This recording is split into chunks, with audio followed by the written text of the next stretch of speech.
Hello, wrestling fans, and welcome to a special edition on the spectacular legacy of the AWA. I'm John, and Michael Paul is going to tell you the rest. Hello again, everyone. Michael Paul back with you, of course, alongside me, my good friend John Batcher, as always. And as John told you, there is no live wrestling tonight. However, what we are going to do is a watch along. And what we're going to be watching on Peacock, the WWE app, off the WWE app of Peacock, is a 2006 documentary called The Spectacular Legacy of the AWA. Now, the AWA was a promotion based out of Minneapolis, which is not where I was born, but where I spent a great deal of my life. From the time I was 8 up until I was 45 and I moved here. We moved here briefly when I was 12, but we went back to Minnesota and came back here when I was 45. At any rate, so my point is the AWA is what I spent a majority of my childhood watching. And long story short, Vern Gagne, who owned the AWA, for a very brief time ended up becoming a friend of mine. And that's a long story that I'll get into at some other time. But at any rate, they went out of business in 1991. In 2006, Vince wanted to induct Vern into the WWE Hall of Fame. And with their new WWE network at the time, wanted to create a documentary about, as the title says, the spectacular legacy of the AWA, which lasted from 1957 to 91. And that's what we're going to be watching as it tells the whole story of the AWA. This is about an hour and a half. And when we're done here, I will fill in the blank as to how I do know Vern Gagne, or knew Vern Gagne. Vern's passed now, but he passed in 2015. But at any rate, we give you now, for the next hour, the spectacular legacy of the AWA. Thank you for watching along with us, and enjoy. Vern Gagne. Wrestling was my love. It was very good to me for a long time. At the AWA, which I was lucky enough to run, a lot of others did well too. Some of them you already know, others you might have heard of, others may have been forgotten until now. This is the story of the AWA, one of the greatest wrestling organizations ever. Some say it was good, others say it was great. I say it was spectacular.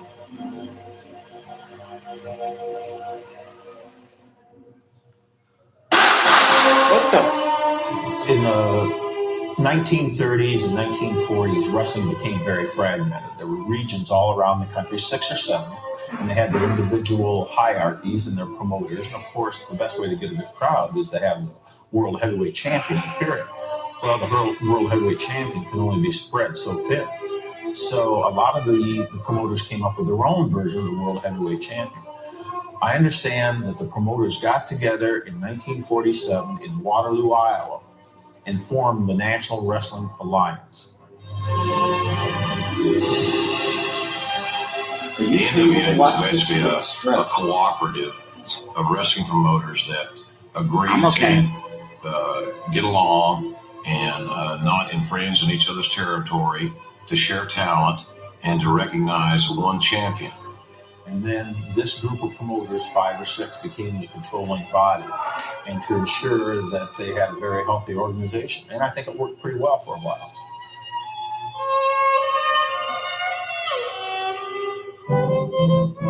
I was born out of a little farm near Corcoran, might be Minnesota, stressed out. and I was born in 1926. Wrestling was kind of in my blood. He would sit on his grandfather's lap when he was about 5 years old, and they would listen to it on the radio.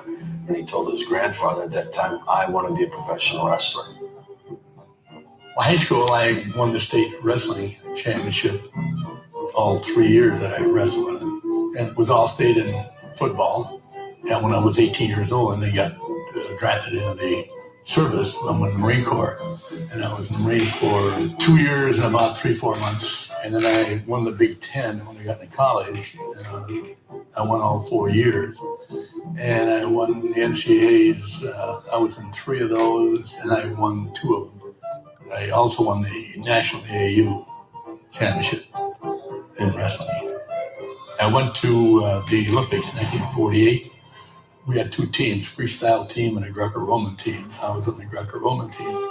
The time come for us to go into the tournament. The night before we went in, our coaches came to us, so we got some tough problem for you guys. And they said, we're not going to let you wrestle, because we don't think you guys know enough about Greco-Roman wrestling. And we were very disappointed and angry and all that kind of thing, because we got trained for 3 months. After college, was signed by the Green Bay Packers to play football. Made the team, but his salary was $5,000 a year. And they traded his rights to the Chicago Bears. Chicago And Bears. George Hallis, at that time the owner of the Bears, didn't want him to both On wrestle the episode and of play Up, Up, Down, Down, Seth and, Rollins he played decided that wrestling is the direction he On wanted the- to go. That was his dream. one of the And, episodes of made a whole lot more money. I think Xavier Woods' wrestling YouTube than channel, ever would and he played it pro football. as the Bears. And Tony Stecker was the promoter of wrestling, professional wrestling here in Minnesota, in the Twin Cities here in Minneapolis. And so I trained for that with some of the pro wrestlers who had been amateur wrestlers at the university. And they taught me the difference, that sort of thing. So I wrestled out of here for a while, and then they wanted me to come down to Oklahoma, where the weights were lighter down there. And became the junior heavyweight champion, NWA junior heavyweight champion at that time. And that was up until about 1952. From 49 to 52 then, we were on the road. I was born in 1948, and we lived in a trailer. And we lived from Tulsa, Oklahoma to Houston, Texas, and moved around in that trailer. And he wrestled in that area until 1952. And then he came back to Chicago. Chicago, they were on the Dumont Network with the wrestling on Saturday nights, and they're 2 hours. And they wanted to come up there and wrestle. So I did, and it was a great move. Once the whole country would see on a Saturday night. In the 1950s, there was a new phenomenon that changed all of America's entertainment habits. So it's called television. To me, Vern Gagne was a bigger star than Mickey Mantle or Willie Mays, and as big as Rocky Marciano. They would watch this on a Saturday night. And these guys were like rock stars today. When Vern Gagne and Lou Thez came to your city to compete on a Saturday night, wow, I just saw these guys on TV 2 weeks ago. That was big, big stuff. It was like a movie star. It was like John Wayne and Cary Grant coming to your local theater. He was the Hulk Hogan of that day. Network TV started in 1952. He was on it. He became a huge star. He was on the Art Linkletter show, Arthur Godfrey show, Steve Allen, The Tonight Show. He was on that, did commercials. He was the only wrestler to really step out of the wrestling realm at that time and get the endorsements that wrestlers never got before. What is Jack Burkhouse, the noted baseball announcer, who did wrestling in the 50s, said Vern Gagne was as big, if not bigger, than any Chicago Bear, White Sox, or Cub player in Chicago. And yet Vern, the one thing he wants to feel fulfilled, he's making tremendous money. He's a big hero to millions of kids. He's getting TV exposure. He's doing very well. But what's any athlete want? If you're an amateur, you want to be an Olympic champion. If you're a professional, you want to be the heavyweight champion of the world. And for whatever reason, Vern wasn't given that opportunity. Well, Lou Thez was the champion, and I wrestled him 3 times. We had 2 draws, and the third one, he got disqualified. Then I couldn't get another match with him. last time I wrestled him, I said, the next time we wrestle, I will beat you. I never really got him to wrestle after that. I understand that the NW promoters, more than Lou, wanted to keep control of the title through Lou. And that there was a promoter out of Chicago named Fred Kohler, who was a big Vern Gagne fan, and he wanted Vern to have a chance to be the NWA champion. But some of the other promoters felt that if Vern was the champion, the NWA champion, that Fred Kohler would be able to control him and get him to the Chicago area, and they'd be left out in the cold. So the NWA promoters, in my understanding, weren't interested in Vern becoming the champion. The promoters gave the NWA an ultimatum: either meet or we're going to break off on our own. That was the end of the, he wouldn't wrestle again. So we decided to get into the promotion here. I bought the stickers out. Vern and another person by the name of Wally Carbo formed Hold on, a you're group one and second decided here. Wait a minute. to purchase the territory. Shit. Vern, the one thing he wants to feel fulfilled, he's making tremendous money. He's a big hero to millions of kids. He's getting TV exposure. He's doing very well. But what's any athlete want? If you're an amateur, you want to be an Olympic champion. If you're and getting to the Chicago area, and they'd be left out in the cold. So the NWA promoters, in my understanding, weren't interested in Vern becoming the champion. The promoters gave the NWA an ultimatum: either meet or we're going to break off on our own. That was the end of the, he wouldn't wrestle again. So we decided to get into the promotion here. I bought the stickers out. Vern and another person by the name of Wally Carbo formed a group and decided to purchase the territory. I was now running the AWA and also was wrestling at the same time. American Wrestling Alliance. I think so. Something like that. The National Wrestling Alliance was started big in for 1948, anybody right who before my worked grandmother for was the NWA born. At that time, they were a pretty. And the American cohesive Wrestling group. Association was I born believe right shortly before my after mother was that, born. The WWWF broke away and formed their group. And the World Wrestling, on the the East Worldwide Coast. Wrestling So Federation it started was in mighty, and that ultimately 1963. was huge. And that's when you ended up with basically your three champions, your three world champions. You had the NWA, AWA, and the WWWF at that time. It was huge. It was a big breakaway from the control of the NWA. Vern saw I'm a gonna grand go get some opportunity. water for my tea He's a good before I promoter. start He saw the opportunity. biting to, something. Do you want to watch this or? Yeah, I do, but I'm gonna go get something to drink. Okay. Because my teeth are sensitive.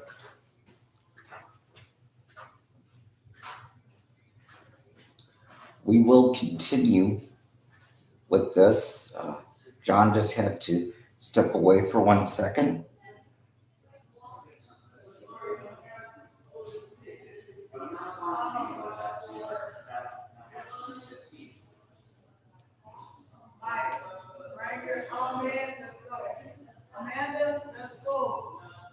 Jesus Christ. Hold on.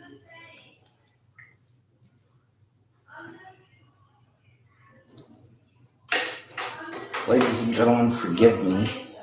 I need to step away for just 1 second. We will resume this in just a few moments. We'll continue here, but I have to go take care of something that I'd rather not, but, well, we don't always have choices in life, do we? Okay, on that note, we will be right back. God damn it.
with myself. Oh, am I not the person you wanted? No, I thought I was gonna bang my arm on the door. No. What are you guys doing? Oh, what is he doing? Is Watching. he recording? No. Oh no, we're streaming on his channel, but he left his computer Oh. because we're streaming while we watch. But now I don't know where he went. He must have brushed his teeth. He always does this. He says, "You want to broadcast?" I say, "Sure." And then 5 minutes in, he walks out on me, and I'm left alone streaming on his channel. On his And channel? I keep saying, "Dude, they don't tune in to see me. What are you doing?"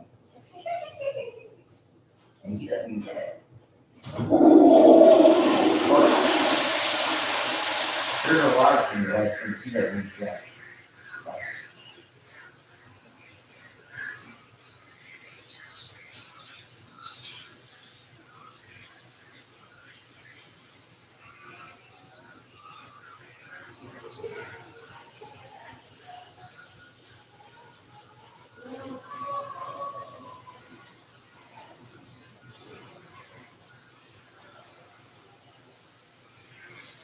Half a stick.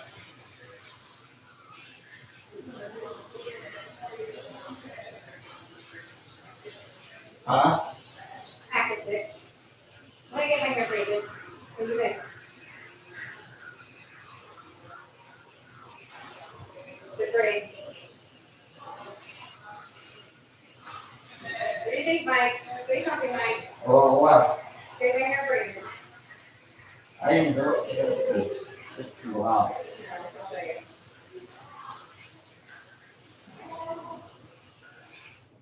I think she wants to have help with this. What do you think? I don't know. I'm asking if you like it, the hair. Mm-mm. You don't think it look good on me? No, you're broken. Turn it on. Yes. I don't really need to have it. You guys have, listen, I still have the original toothbrushes, okay? The one that I chew on like Kristen, because I chew on my toothbrush too. Yeah, that's what I got. No. And she said, why do you analyze everybody? Like, I said, do you think the reason that person struggles what she does is because she has anxiety and that's how she. Well, she's on Medicare side, isn't she? Mm-hmm. She has to look at yours. Your hands are pretty, Mike. Mm. Never noticed that.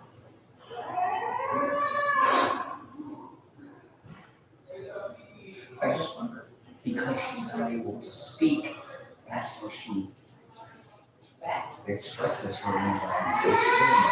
I mean, she might.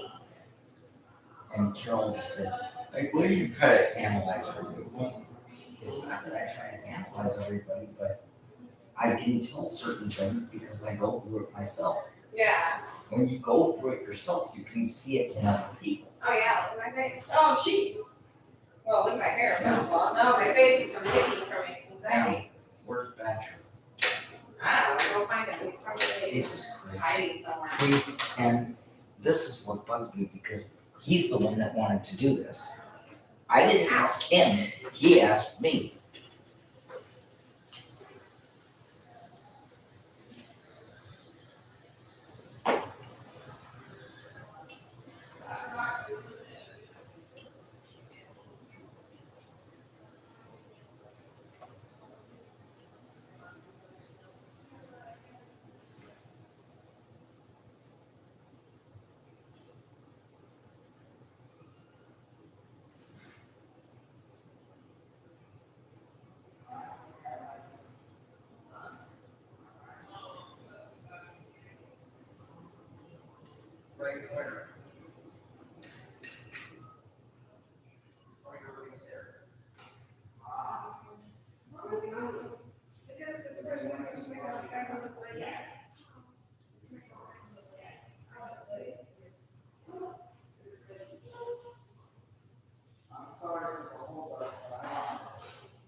Ha ha ha.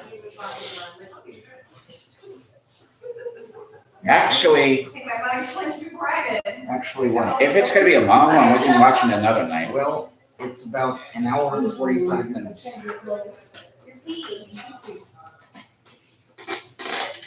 Yes or no, dude? No. An hour, 45 minutes? I'm good. Well, then why did you ask me to do this? I'm sorry for that, Michael. All right, well, I guess we're not going to broadcast. So we'll see you Friday. Yeah, if I'm back on time for the dance. Yeah, okay. Good night. Good night. Sorry, Michael.